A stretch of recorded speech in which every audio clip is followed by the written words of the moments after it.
Chaitanya Prabhu Nityananda Shri Advaita Gadadhar Srivasati Gaur Bhakta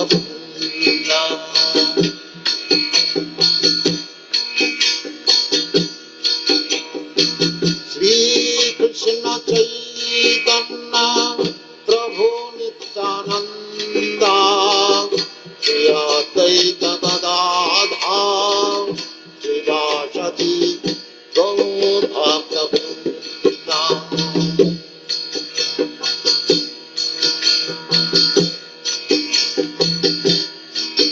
Hare Krishna, Krishna Krishna, Hare Hare, Hare Rama, Rama Rama, Hare Hare, Hare Krishna, Krishna Krishna, Hare Hare, Hare Rama, Rama Rama, Hare Hare. Hare Krishna, Krishna Krishna, Hare Hare, Hare Rama, Rama Rama, Hare Hare. Hare Krishna, Krishna Krishna, Hare Hare, Hare Rama, Rama Rama, Hare Hare. Hare Krishna, Krishna Krishna, Hare Hare, Hare Rama, Rama Rama, Hare Hare. Hare Krishna, Krishna Krishna, Hare Hare, Hare Rama, Rama Rama, Hare Hare.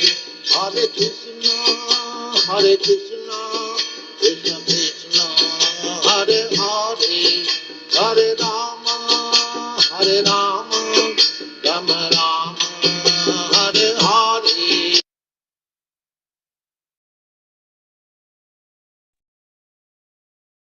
Hare Krishna devotees, welcome to Nityam Bhagavata Sevaya on a Saturday morning. Today we will be playing the recorded Srimad Bhagavatam class from Canto 4, Chapter 29, 66 verse, and this is taken by His Holiness Bhakti Vikasa Swami Maharaj. So I'll just replay this. Hare Krishna.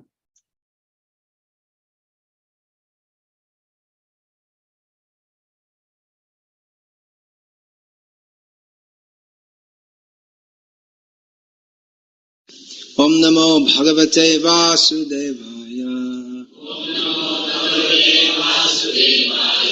Om Namo Bhagavate Vasudevaya. Om Namo Bhagavate Vasudevaya.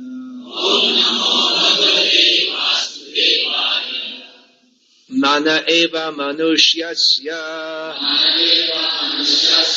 Purva Rupani Shangsati Bhavishyatascha Bhadrangte Tathaiva na Bhavishyataha. Translation. O King, all good fortune unto you. The mind is the cause of the living entities attaining a certain type of body in accordance with his association with material nature. According to one's mental composition, one can understand what the living entity was in his past life as well as what kind of body he will have in the future. Thus the mind indicates the past and future bodies. Purport. I think this is a very controversial thing to say. This sentence, part of the purport needs editing a little bit. According to one's mental composition, one can understand what the living entity was in his past life. If we read that, we'll think that the one is referred to as the same person, but actually, according to one's mental composition, someone else can understand what the living entity is. So, if it's according to a person's mental composition, that would be that. I suggested to Dravida, I'm going to send you. Sorry if it's considered profane to suggest editing changes in Prabhupada's books. But 42966 editing. Purport: the mind is the index of information about one's past and future lives. If a man is a devotee of the Lord, he cultivated devotional service in his previous life. Similarly, if one's mind is criminal, he was criminal in his last life. In the same way, according to the mind, we can understand what will happen in a future life. In Bhagavad Gita, chapter 14, text 18, it is said, Urdhvam gachanti sattvastha madhe tishtanti rajasaha jaghanya guna vrittistha adho gachanti tamasaha. Those situated in the mode of goodness gradually go upward to the higher planets. Those in the mode of passion live on the earthly planets. And those in the mode of ignorance go down to the hellish worlds. If a person is in the mode of goodness, his mental activities will promote him to a higher planetary system. Similarly, if he has a low mentality, his future life will be most abominable. The lives of the living entity in both the past and the future are indicated by the mental condition. Narada Muni is herein offering the king blessings of all good fortune so that the king will not desire anything or make plans for sense gratification. The king was engaged in fruitive ritualistic activities because he hoped to get a better life in the future. Narada Muni desired him to give up all mental concoctions. As explained before, all bodies in heavenly planets and hellish planets arrive from mental concoctions, and the sufferings and enjoyments of material life are simply on the mental platform. They take place on the chariot of the mind, manoratha. It is therefore said, Yasyasti bhaktir bhagavatya kinchana sarvair gunais tatra samasate suraha harav abhaktasya kuto mahadguna manorathena sati dhavato bihi. One who has unflinching devotion for the personality of Godhead has all the good qualities of the demigods. But one who is not a devotee of the Lord has only material qualifications that are of little value. This is because he is hovering on the mental platform and is certain to be attracted by the glaring material energy. Unless one becomes a devotee of the Lord or becomes fully Krishna conscious, he will certainly hover on the mental platform and be promoted and degraded in different types of bodies. All qualities that are considered good according to the material estimation actually have no value because these so-called good qualities will not save a person from the cycle of birth and death. The conclusion is that one should be without mental desire. Anya bhilashita shunyam jnana karma dhyanavritam. One should be fully free from material desires, philosophical speculation, and fruitive activity. The best course for a human being is to favorably accept the transcendental devotional service of the Lord. That is the highest perfection of human life. This important understanding is accepted as axiomatic by all members of the Krishna conscious movement. We wouldn't be in this movement if we didn't accept this, that according to the state of the mind, we have the present body and we get future bodies, so it may seem to be a given or something that it's just, we don't really need to discuss it that much because it's just accepted by us. However, we see in the very case of Prachina Barhishat that he also accepted this prior to being instructed by Narad Muni, because he was engaged. The king, Prachina Barhishat, he was engaged in pious activities meant for elevation to the heavenly planets. That means that he understood this principle already, that according to what we do in this life, we get future lives. Of course, Narad, he may not have heard the understanding of it explained as deeply as Narad Muni is explaining. And Narad Muni is not denying this principle, but he's telling the king that even though you have this knowledge, you're still a fool. Because simply to have knowledge of what is in the Western world called reincarnation, that doesn't necessarily make one spiritual at all. If one thinks that, okay, I have to get born again, what am I going to be next time? I'd like to be in heaven rather than in hell. Okay, let me do some activities that will take me to heaven. It is still a fool. We're not understanding that this whole chain of birth and death is simply miserable. And not understand. Or one may understand this. One may come beyond the karma kanda platform of performing activities for elevation in future births, and come to the jnana platform of accepting that life is miserable and still be a fool, a more learned fool. Because not accepting the ultimate principle that, well, we don't belong in this material world, and we don't belong in some state of nebulous disconnection from this material world either. We belong with Krishna in the spiritual world.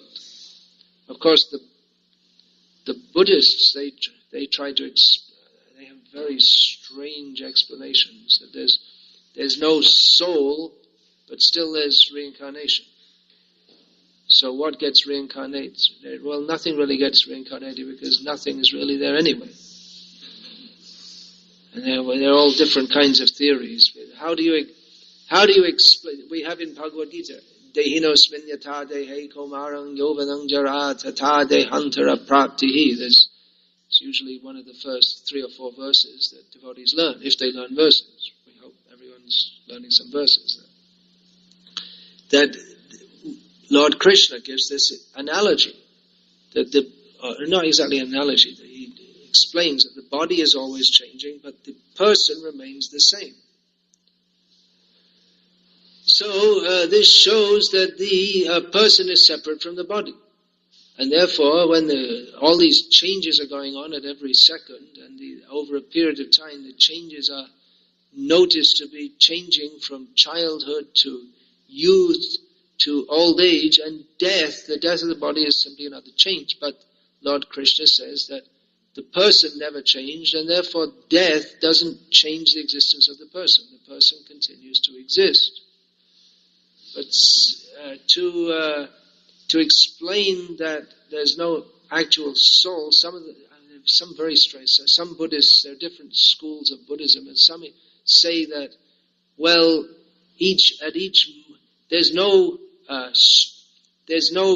consciousness. There's no consistent stream of consciousness. So what's going on at every moment, the person or the non-person who is non-experiencing, the non-phenomena,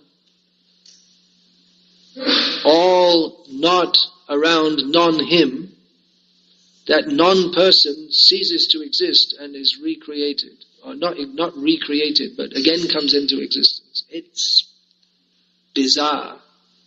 It's difficult to even understand how they can make a philosophical argument for that and people can believe it or go along with it.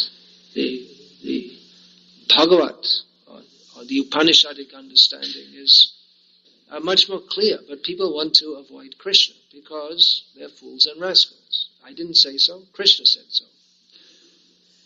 Namang dushkrishyo mudha prapadyante naradhamaha maya pahrita jnana asurang bhavamashrita. For instance, that's just one of the verses in which Krishna points out, he's not simply bad-naming people without any reason, but he's just pointing out that if someone is such a damn idiot that they don't accept Krishna's supremacy, then what else can you call them? Just like if I say that we are all sitting here in Los Angeles and someone says, no, we're not. We're in San Diego. And it's a free country and I have my own opinion and that's my opinion. So you can have your opinion, but you're a damn fool and an idiot. And a rascal, because, if you say, now you have to pay the taxes or whatever, local taxes, you say, no, it's San Diego, I'm not going to pay local taxes in Los Angeles. So then you become a rascal also.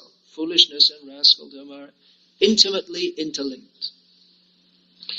So it may seem that it's a very simple principle, and actually it's not that difficult to understand, but it becomes very difficult to understand because of not wanting to understand it, because of not wanting to surrender to Krishna.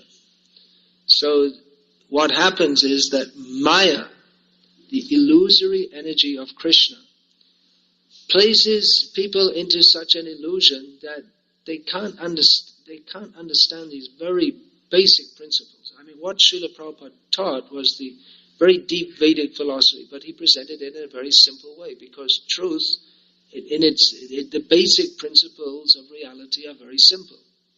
There is Krishna, who is the ultimate source of everything.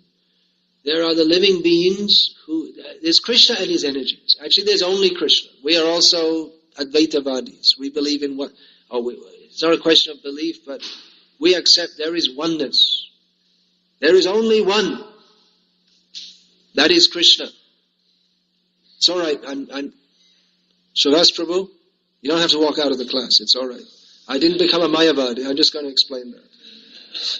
You're not walking out of protest of the class.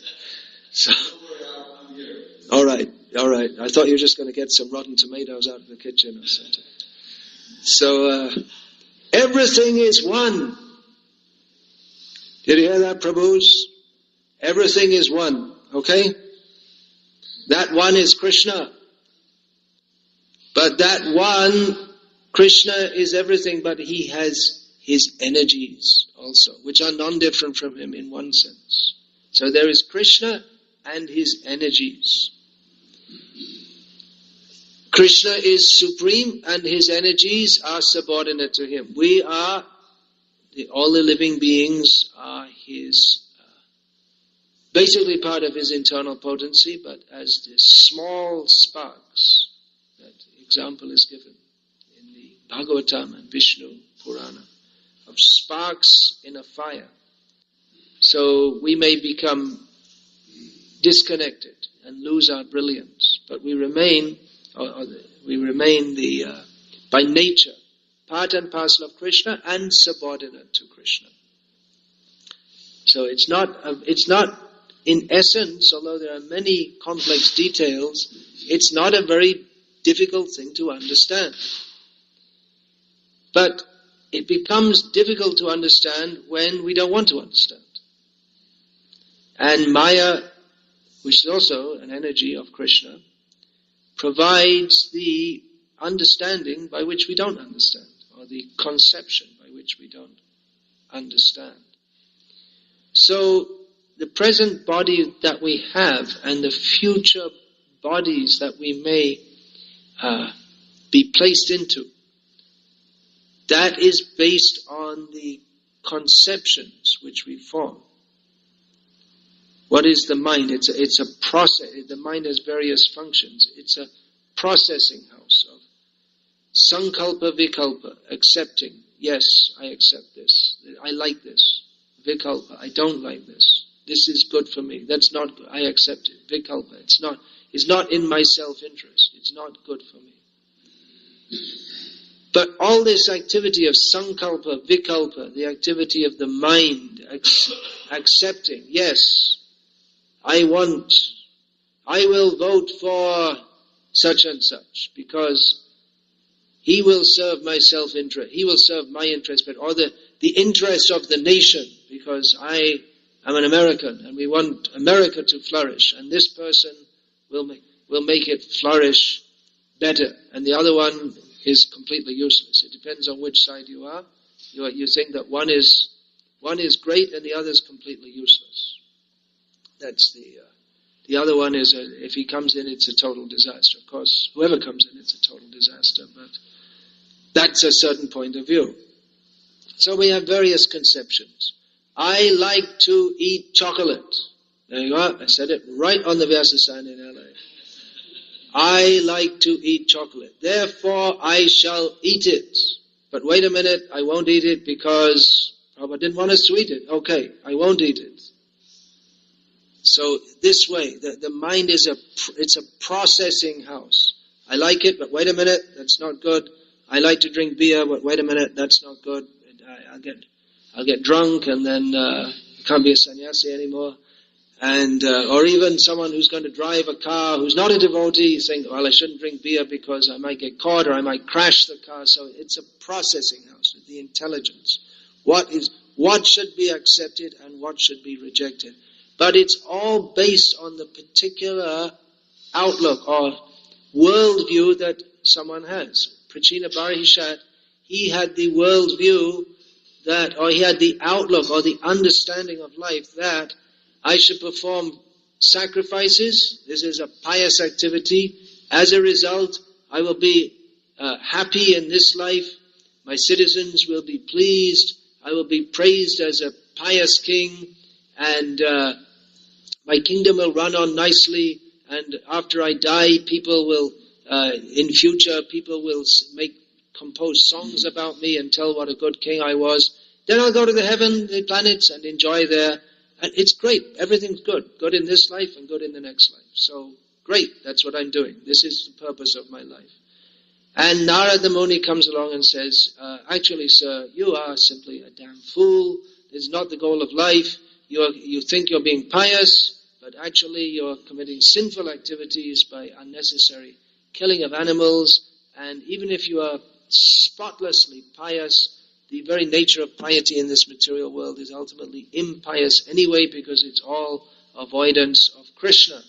So Narad Muni changed, or he fine-tuned his understanding of birth and death by pointing Prachina Barahishat to his ultimate good, the ultimate reality.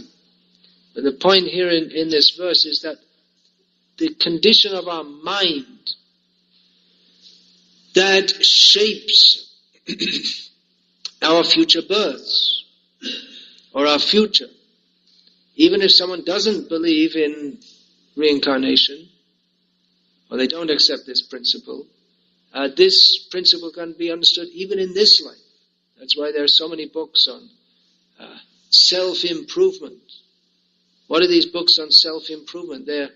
There's courses, seminars. The whole idea is to adjust the condition of the mind. Instead, where one person sees difficulty, another sees an opportunity. What for one person is defeat, it's hopeless. For another, it's a challenge. So it's changing people's outlook to what they call a positive outlook. And of course, without knowledge of birth and death and without knowledge of Krishna, it's all useless, because what's the use, ultimately, of even if you have a positive outlook? If you're positive about the wrong thing, then that's actually less intelligent than being negative. If we're positive about being successful in this material world, it's actually better it's more realistic to be negative, because there is nothing good in this material world without Krishna consciousness. So to have a positive outlook may seem to be better, but you're just becoming better in the wrong way. So is it better to be negative to be negative about the wrong thing, or to be positive about the wrong thing? Positivity, having a positive outlook, isn't a quality in and of itself. I mean, to use an extreme example, the German people were very positive that Hitler's guidance was uplifting them, and they were all very determined and confident that invading all these countries and killing all the Jews and Poles and everyone else, Czechs, that was good policy. And they were confident, and they were very positive, and they were determined, and they had good team spirit, and they had everything good, except their idea was demoniac. And the result was a disaster to humankind. So, really, although the discussion here is about the nature of the mind, that's true. It's true for every living being, that we get body after body after body according to the condition of our mind. This is a basic principle. But then the next question is, or the next thing should be then, well, what should we be desiring? Or what? It's not just a matter of going from body to body to body, but of understanding that this whole cycle of birth and death is miserable. And that therefore one should train the mind or accept the training so that the mind is attached to that which is actually for one's own actual welfare. Here we find Narad Muni is blessing the king. Bhadram te, good fortune unto you. So Narad Muni, by saying good fortune unto you, he wasn't meaning that, well, have, good luck with your sacrifices. He was rather instructing Narad Muni he was instructing Maharaj Prachina Barshi that you have to make a radical change in your life. You think that you're on a good course, and it seems like you're on a good course, and everyone around you says that you're on a good course, but it's not actually beneficial for you. So just understand this. Now this is very apt advice, not only in the modern world, but in the material world, in all times and all places and all circumstances. It's particularly apt for the grossly misdirected civilization, of which Los Angeles is maybe the epitome. Of course, there are many big sinful cities all over the world, but Los Angeles has got it all. It's got wealth. It's the only city in the world with Hollywood, although India has a poor imitation in Bollywood. I don't know whether it's poor. I mean, I'm not a connoisseur of films, but anyway, it has the climate, that it has the millionaires and billionaires and the freeways and all the misery and suffering that goes with it. So this knowledge is most apt for a totally misguided civilization. It's apt for Prachina Barhi, who wasn't totally misguided. He was within the Vedic culture. He had some idea, he had the basic structure, the basic knowledge of what to do, but he didn't know why to do it. He had the idea already that we're going from body to body to body, and therefore we should follow the Vedic directions. But he didn't understand the real Vedic purpose. But still, he was a lot closer to receiving this knowledge. And we find up to the present day that persons in Vedic culture, who are nowadays called Hindus, that in general they are more willing recipients of the knowledge of the Gauriya Vaishnava Sampradaya than are non-Hindus. So this cultural background was very useful. Of course, Srila Prabhupada, as a representative of Chaitanya Mahaprabhu, his mission was not simply to save the Hindus, and practically even to save the Hindus, which is, again, it's not very meaningful in itself, because the jiva is by nature not a Hindu or a non-Hindu. But to save the whole of human society, it's required to preach throughout the whole of human society. And although the Hindus in general are more willing recipients of this knowledge, they became more willing largely because they saw that Westerners were taking it up. Otherwise, Prabhupada was trying to preach in India, and there wasn't much interest, because the propaganda at that time was that India's had too much religion, and it's trying to throw out the religion and build factories. That was the propaganda of Pandit Nehru and others. But particularly that was his outlook. So there's no doubt that people who don't have this basic cultural knowledge and background, it's more difficult to bring them into Krishna consciousness, but that's a great challenge to do that. And the truth of changing bodies and surrendering to Krishna, that's true for everyone, whether they have that cultural background or not. And everyone can accept that. Although in general it may be more difficult for persons of a non-Hindu background to do so. So how to present this knowledge in a manner that people with little or no background of it will accept? Well, that is the mission of the International Society for Krishna Consciousness.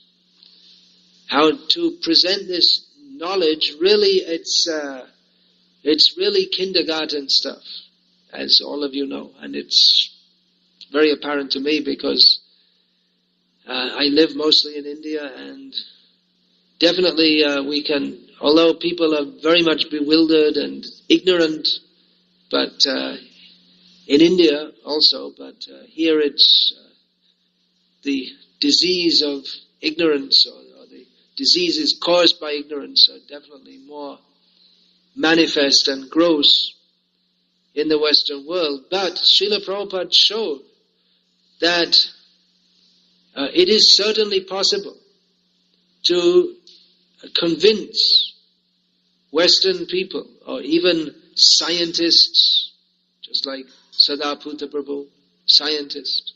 He was convinced of Krishna consciousness. He became a devotee. He was actually convinced, even before meeting Srila Prabhupada, that Darwinian evolutionary theory is bogus. As a scientist, he was convinced.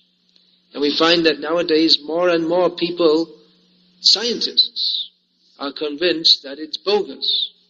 And thus some scientist has come up with the theory, the God gene, that this belief in God, it's due to some rogue gene that has been passed down. It's laughable, isn't it? I mean, it's clutching at straws. It's such a useless argument that even I saw on Jayadvaita Swami's blog, he featured a 2.5-minute podcast by John Cleese, who some of you may know the name of. I remember from my childhood, he's still around, who was spoofing this stupid God gene theory, taking the role of a scientist. And it's great actually that they've come out with this theory of the God gene, because it shows ultimately what they have to. For so many years they were just talking all kinds of bluff and people believed it, but now they have to up the level of their bluff to such a level that anyone who's got, even anyone who's not a scientist but just somewhat clear thinking, can see through it. It's just a bunch of, it's dogmatic faith in no godness. You might as well say that there's a no God gene for that matter. Why don't people believe in God? Because some gene got messed up in some monkey who made it with another monkey, and here we are today with it. So it's actually a great opportunity, because it appears that the way science is going, that the evolutionary theory is going to get thrown out. It's on the way out. But then the obvious alternative is there must be a God. But then on the other hand, if the God of the Bible or the God of the Quran, it's why did the idea of God get thrown out? Because the idea of God as propagated in the Western world is so insufficient and childish, and the theology they have is so stupid, sorry to say. But, I think why the whole of human suffering is caused because way back someone ate an apple. It's really very, very poor theology. And then, never mind, God came along and they killed him. They killed God and he was dead for 3 days. And now everything's okay. But if you don't believe in him, you go to hell forever because he loves you. I mean, it's really very poor theology. So, if you're caught on one hand between these, there's stupid science on one side and stupid religion on the other. And, where do you go? And then and then people become a Buddhist, which is, stupidity cubed or something. It's raised to the power of, 10 million or something. It's really, just everything's nothing. But, wait a minute, these books, they do present clear knowledge, which is understandable, reasonably presented, it appeals to the intelligence, and it makes sense. And people, it requires that our devotees, they become well learned in this philosophy and how to present it, because those people who are not totally sucked into the sense gratificatory way of life, and there are some, and there will be more, as the sense gratificatory way of life crumbles all around us, which it appears that it's starting to do. The meltdown is on. It's already a great time for preaching, and it can only get better. So it requires that devotees distribute lots of these books. Is that right? I think I'm in the right place to say this here. I won't get the 2-3 people who might be in the class staring blankly at me, looking, what's that? What's he talking about? I mean, here, at least, the parampara has never stopped. It's not a case of the broken parampara that has to be restored. There's the book distribution here. Distribution of Srila Prabhupada's books never stopped. Congratulations to all of you great souls for that, and all the new great souls who are coming in and doing that. And also presenting this through various fora. Last night I was called to a university program, and the subject was the yoga of mind control. So personally I find it doesn't lead us very clearly into Krishna consciousness, but it was, and actually most of the people who were attending were Indians, and I could have spoken with them, Indian students, and I could have spoken more directly about Krishna consciousness with them. But there were a few of non-Hindu background also, who they knew it was a Hare Krishna program, and they were interested to see what it was. It doesn't mean that they're ready to shave up immediately, but they may have seen our books, or they know about us, and definitely anyone who reads these books, and there are a lot of people out there reading these books, despite propaganda that there aren't. At least it's my experience. I mean, many people who've read the books.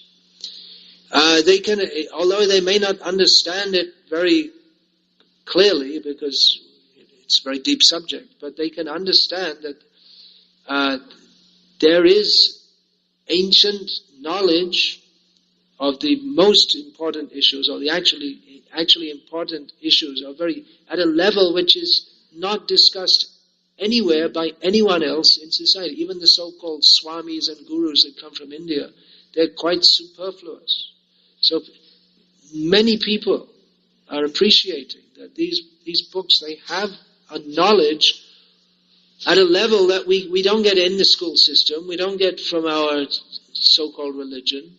They can begin to appreciate this. And if we go on presenting these books and the knowledge within them, I'm sure that this movement, we shouldn't think that it's all over, or it hasn't started yet, practically. I mean, the best is yet to come, if we remain faithful to these books. That's the key. Because Maya is always pulling us away and saying, well, that's not really true, and that's just some fanaticism, and that was okay in 1966, but now it's 2008, and that it doesn't apply anymore. From the time of Vyasa up to 1977, it was valid, but things have changed since then. So if we just stick to the principle of everything that Prabhupada has given us, and intelligently present that, both in our, what is that term? The practice and precept, both. We have to live it, and we have to present it. Certainly there's very great future for the Krishna conscious movement by pointing out to people how they can be relieved from all their suffering. What the Buddhists say is that suffering is simply a mental construct. Well, that's true. But the positive mental construct is that of eternal bliss in the service of Krishna, whereas the Buddhists say that it's just not real. It just doesn't exist. There is no suffering. There is no anything. So, like this, the different doctrines, they may appeal. Buddhism may appeal because it has some elements of truth in it, although they mess it up on it. They mess up important areas of understanding. And then we have theism. I mean, I'm not totally against Christianity. It is theistic, which is better than Buddhism in that sense. But then philosophically, they're very weak, and they don't understand how they don't have any sambandha gyan. They don't know who God is, or who the soul is, or what our relationship is, or how we're in this material world. It's practically just a belief. That's why they say in the dictionary it says religion is a kind of faith. But Prabhupada presented, no, it's a science. So all the various bits and pieces of truth which are there in the great thought systems of the world, they're all clearly presented and brought together without all the different misconceptions which come from speculative philosophy. So this is the treasure that we have. This is the actual knowledge which can deliver each person from their own mental ramblings and deliver the whole of the world. And I'll finish there. If anyone has any questions or comments, please make them now. All right, please. I saw that hand first. Wait for the microphone, okay. I'd like to say more, but something sprung itself. It's all over the world. Okay, yeah, all right. Did you have, people can call in from all over the world to ask questions? Oh, I see. It'd be nice if you could have some system by Skype or something. They could call in. That would be exciting, wouldn't it? How about that? Who's your resident computer genius? Sorry? Oh, you get it right there, right now. Oh, okay, fine. Yeah, all right. Oh, all right. The mic went to you. All right. That's fate. I'd have asked you.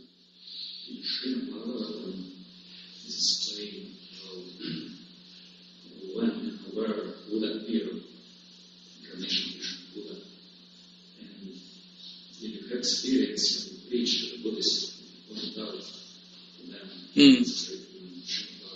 The Buddhists, you mean the Buddhists in America? Yeah, there are not that many Buddhists in India. Yeah.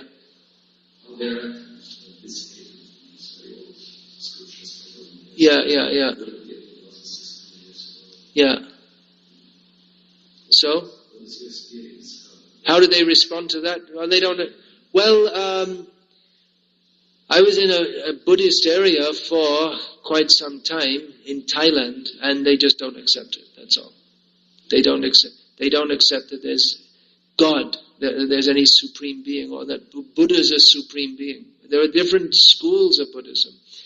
Apparently, in Sri Lanka, which I visited briefly for the first time late last year, in Thailand and in Sri Lanka, they're both Theravada Buddhists, which means they don't accept that there's any God or there's any existence or any. And it's the most voidistic branch of the two main branches. But apparently in Sri Lanka, if they accept, I don't know that much about it, so I can't answer you fully. But they accept the identity of Buddha with Vishnu. They may not have a very clear idea who Vishnu is or how Buddha is Vishnu, but they haven't heard of Krishna. But if you tell the Sri Lankan, the Sinhalese people who are Buddhists, that they ask, well, what is this? What are you doing? So if you say that we are followers of Vishnu, they'll say, oh, that's very nice. So, but of course, the average person doesn't have a very deep understanding of any of these things, philosophical issues. I don't know that much. I haven't made that much study of Buddhism. Sorry, even though I was talking maybe as if I did, but I don't know that much about the culture and the traditions. It's one thing is that there are many different schools, and it's, as you can expect from a speculative philosophy, there will be many schools, because it's just on the mental platform. And one philosopher thinks differently to another. And in dealing with issues like this, and then what is the nature of everything that we see all around us when everything ultimately has no existence? Or what does it mean that there is non-existence? It's fun. There is no existence, and they're arguing with each other over the nature of non-existence. How is non-existent not real? And then someone says, well, it's not real like this, and someone says, no, it's not real like that. It seems like a very absurd argument, doesn't it? And then ultimately it comes to absurdity, the sound of two hands, one hand clapping. That was how Buddhism was introduced popular Buddhism was introduced to the West by Alan Watts, who in America, at least it seems, in the recent or the last generation, and he popularized this particular koan, that's the meditation on the sound of one hand clapping. And really it does symbolize the absurdity that we're led into if we try to deny the reality of everything. That's what it comes down to.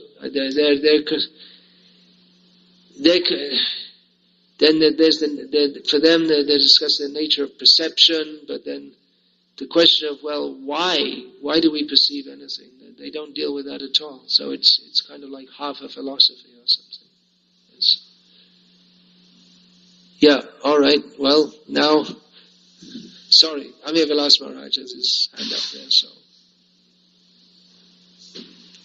Of course, it is on the internet. We may, the speaker tomorrow may be bombarded by Buddhists. So, okay. What do you have to say? But by the way, those who know do not speak. So all you Buddhists shouldn't speak.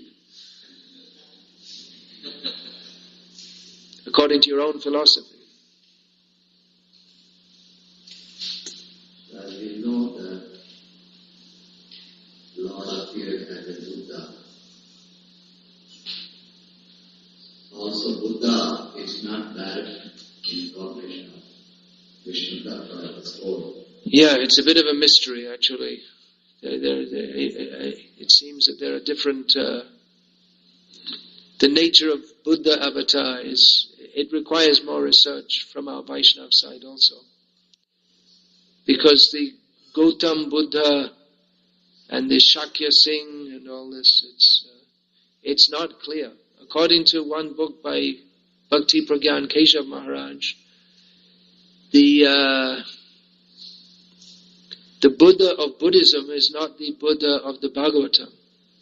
But from what I've seen of the writings of Bhaktisiddhanta Saraswati, and certainly of our Srila Prabhupada, he either conflated the two or accepted the two as being the same. But there are some questions there, because one is said to have been born in Gaya, that's said in Bhagavatam, Kikateshu. He will be born. Kikateshu Bhavishyati. He will be born in Kikata, which corresponds to the modern area that we call Bihar. But the Buddha of Buddhism is said to have been born in Lumpini, which is now in Nepal, which is not so far away. So there's some question there over the identity of the Bhagavatam, the Buddha mentioned in Bhagavatam, and there's more than one Buddha mentioned in Bhagavatam also, and the Buddha of modern Buddhism. Requires more research. We require a research institute to research many different issues, to resolve these so that we can satisfactorily present them to the devotees and others. As we know, Shankaracharya, he appeared at 6th century. Well, 8th century is what is standardly said, as far as I know. But that's also, it's not clear. Needs more research. There are different opinions about that. It is explaining that Shankaracharya came to drive away Buddhism, because Buddhism is Yeah, that is our, belief. that's our Gauriya, that's what Prabhupada said, yeah. So this Buddha, so it's clear, Buddha appeared in Kali Yuga. Yeah. So it's clear, according to Bhagavata, Is what clear? meaning that Buddha himself, of course the two Buddhas explained in the previous Kali Yuga, that is explained in Bhagavata Prabhupada. Right? Yeah, at least two Buddhas, because there was one in a previous age that's mentioned in the second canto also. So this Buddha appeared Yeah, prior to Shankaracharya. prior to Shankaracharya. So it's very clear what I wanted to say that for the Lord appeared not as 6 incarnations, Purusha Avatara, 6 kinds of avatars, yeah. empowered incarnation, that is Lord Buddha.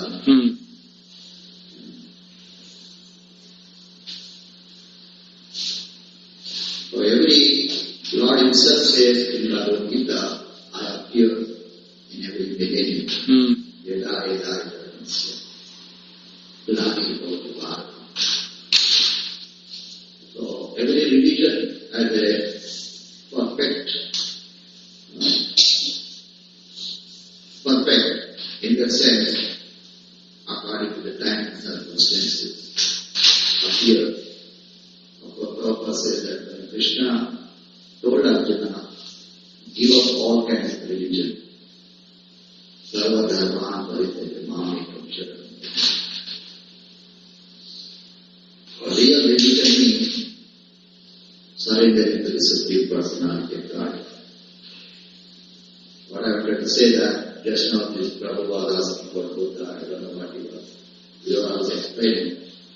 As far now, Prabhupada said that there is no, especially in Kali Yuga, there is no question of like a people, it's only the name.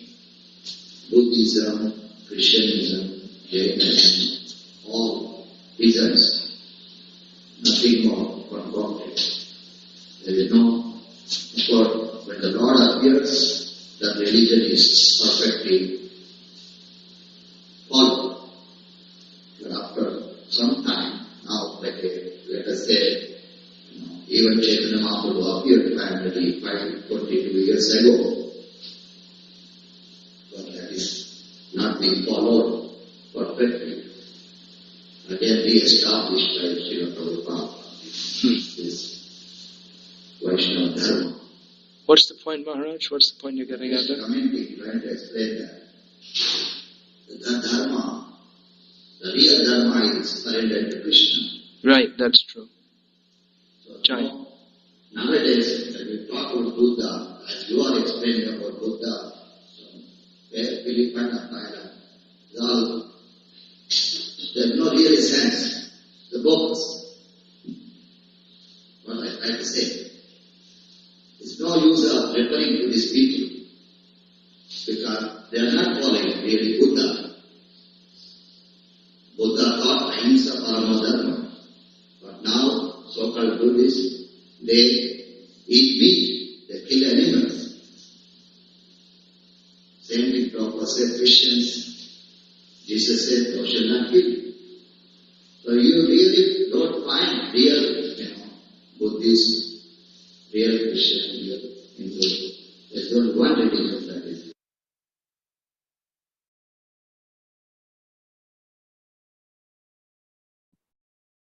Hare Krishna.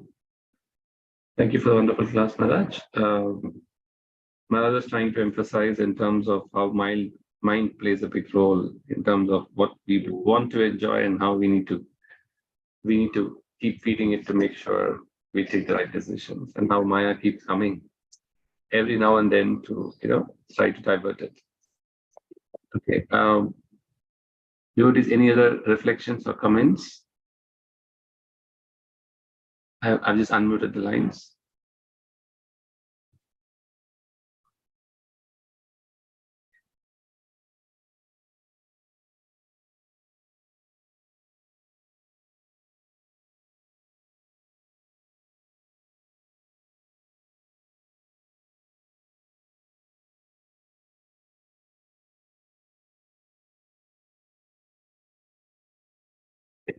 Okay. So we just end the class with the Vaishnav Pranam, Vanchakalpatarabhasya, Kripa Sindhubhya Evacha Patithanam Pavanebhyo Vaishnavi. Antakoti Vaishnav ki jai, Kuntarshimad Bhagavatam ki jai, Srila Prabhupada ki jai. Nitai Goswami Hari Hari. I am the